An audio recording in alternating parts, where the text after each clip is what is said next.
Governor Alex Otti, the executive governor of Abia State, shared his Sokoto experience.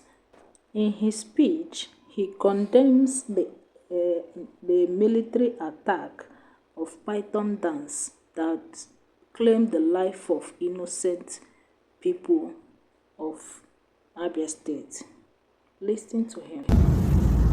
And going to see him is the right thing to do because he comes from my state. I come from this local government. Yes, and there are always ways to solve a problem. I don't believe that the way to solve a problem is to ignore it. And I had written extensively, even about Nnamdi Kanu and Operation Python Dam, I think in 2017 or 2018, and I condemned it. And I still condemn it. And some of the recordings that the gentleman put in his video, I cannot vouch for the veracity of that recording, where he said Nnamdi Kanu or for mutiny or I don't know. But then I do know that two wrongs do not make a right. I also do know that when an issue has been approached from the legal point of view, there is also another window called the administrative point of view. And that's where I'm coming from. I'm not even competent to disagree with the judiciary. I'm not a lawyer. And if the judiciary says the man has been condemned to life imprisonment, that is the judiciary. Even that is not the end, because that's the court of first instance. There is still an opportunity to appeal, and then an opportunity to even go to the Supreme Court. Okay? But what we are trying to do is to intervene. That does not mean I'm not a supporter of the disintegration of Nigeria.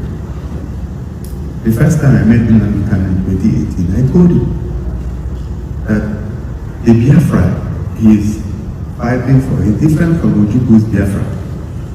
Those of you who are old enough will remember Okokonde. Okokonde was not from the southeast, he was from the present Akwa Ibom. Joan Tuesday was from the present Elder State, I believe. And all those states today will not be part of Biafra even if you achieve Biafra. So you just have 5 southeastern states. And all of us here are itinerant people. Most of my personal investments are outside Abia. And I know it's the same for a lot of people.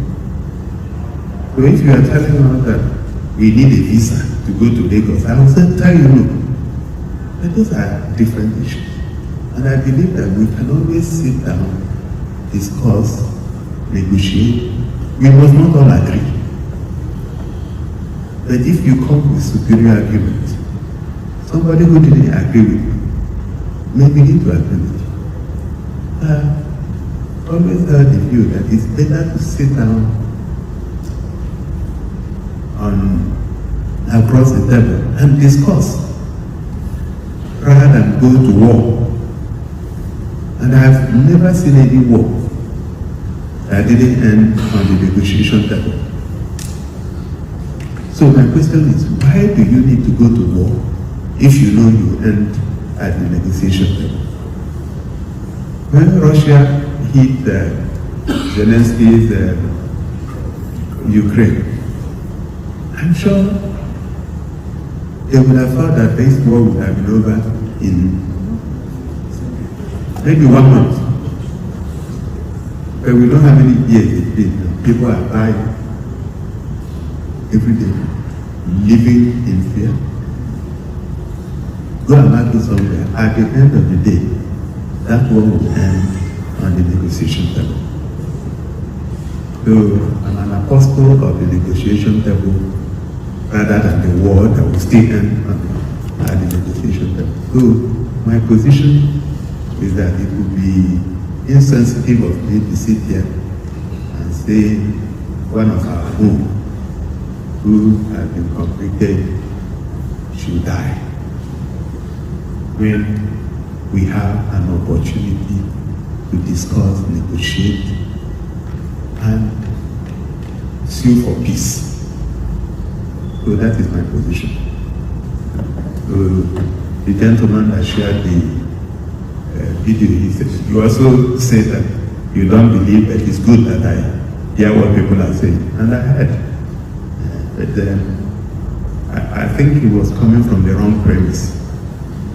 And we will continue to do whatever is possible to ensure that we have peace in the state.